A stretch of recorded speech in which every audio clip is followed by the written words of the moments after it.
माननि आलासि मानगोनां बिथांमोनखौ आङो सिनायथिनो सिगांदों।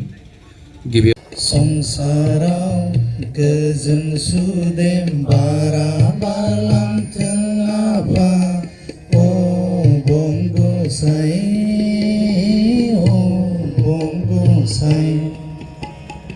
सहायनाय गियानजों दावगानो हाथों आफा अबं गसाइ अनलायनाय सहायनाय गियानजों दावगानो हाथों आफा अबं गसाइ हारि अलखदाव मिथिंगानि खैफोदाव नोंनिनो अननायजों सोरखिनो हाथों आफा अबं गसाइ संसाराव गोजोन सुदेम बारा बारलांथों आफा अबं गसाइ संसाराव गोजोन सुदेम बारा बारलांथों आफा अबं गसाइ अबं गसाइ निदाननि समाव गोसोखौ हमथाहायाब्ला नुजाफै आफा नोंजोंनो सोरां होफै निदाननि समाव गोसोखौ हमथाहायाब्ला नुजाफै आफा नोंजोंनो सोरां होफै सैथो समायना आब्रु साबना हामला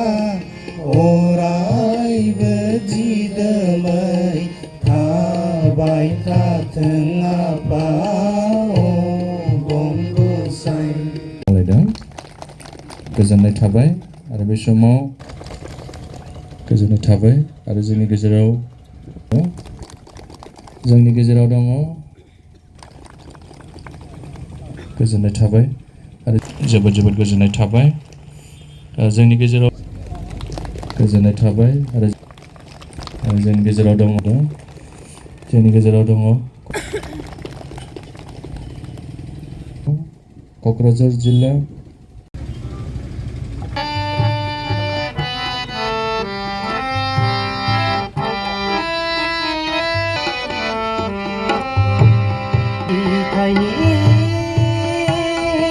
फोथाराव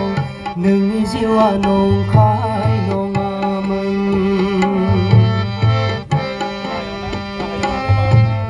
सुथुरनि हेंथा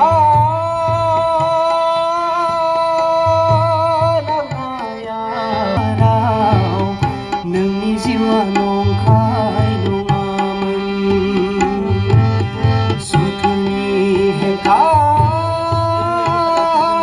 बावनाय नङा नोंखौ जोहोलाव बर'नि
नुराय जोंनि गेजेराव फोथारा नोंनि जिउआ नंखाय नङामोन हेंथा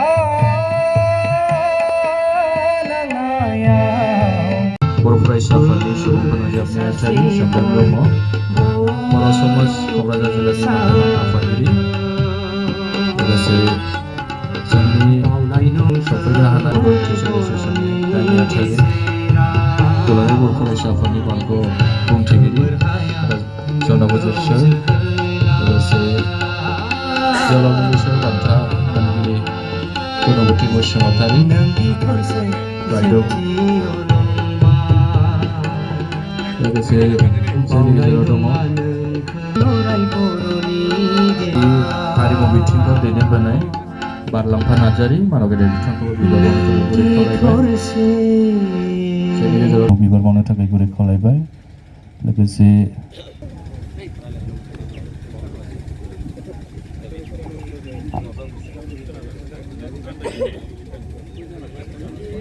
जाफुंसार होफैनायनि थाखाय साबायखर बावनानै दिनैनि जे हाबाफारि क'क्राझार जिल्ला दुलाराय बर' फरायसा आफाद आरो क'क्राझार जिल्ला दुलाराय बर' हारिमु आफाद बे मोनसे खावलायनाय जोंनि दख'रा आफादनि बिबानगिरि जांख्रिथायारि देंखोगिरि दैखं खुंगुर बसुमतारी जोंहा बिथांनि मोनसे 8थि सावरायनो गोनां रुंसारि सानखौ जों फालिनाय जादों। दख'रा दुलाराय बर' फरायसा आफादनि गाहाय मावख'आव जांख्रिथायारि देंखोगिरि दैखं खुंगुर बसुमतारी बिथाङा बर' हारियाव जा मोनसे गेदेर बिहोमा होलांबाय बिथांनि बिहोमाखौ जों अराय गोजोर खालामनो थाखायनो दुलाराय बर' फरायसा आफाद दुलाराय बर' हारिमु आफाद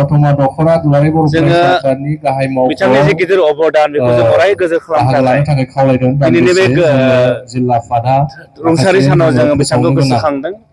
दुलाराय बर' फरायसा आफादा जों फोथायो बर' हारिया आथिखालाव जि थासारियाव जों सफैबाय जोंनि सिनायथि रैखाथि आरो थामोनथा जायखौ जों बे समाव जोङो आबुङै मोनाखैब्लाबो जोङो बर' हारि होननानै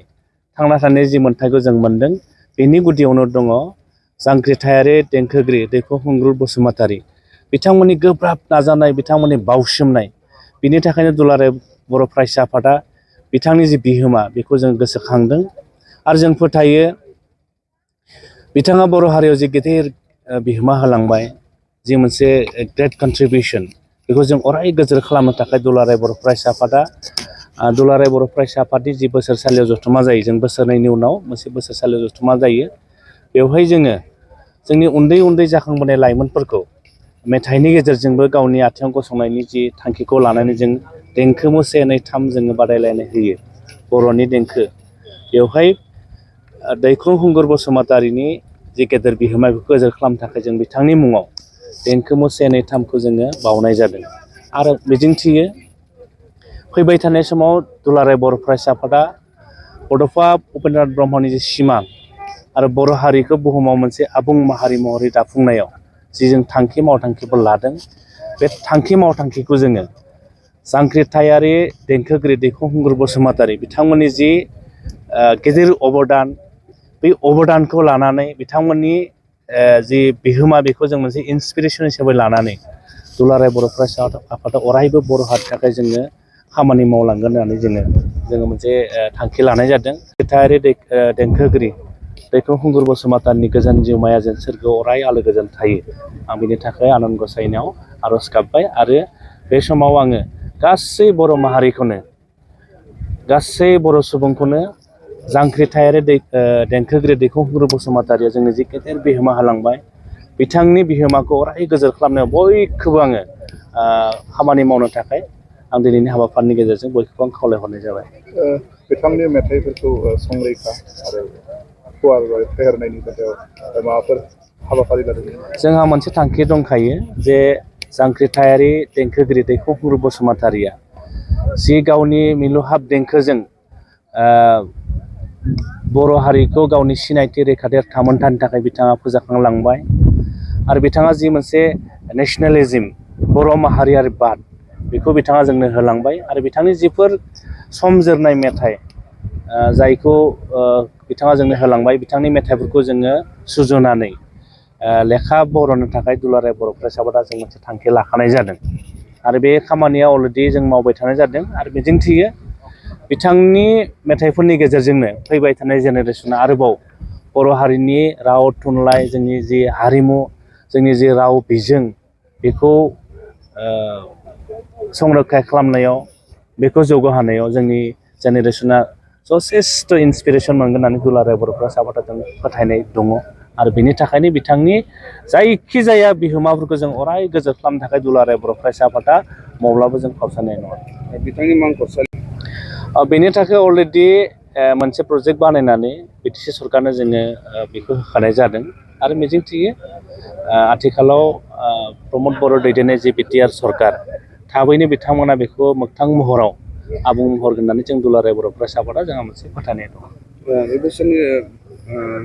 ब्रह्म हिउमेनिटि सल्जार बेखौ बान्था नोंथांमोना देग्लाय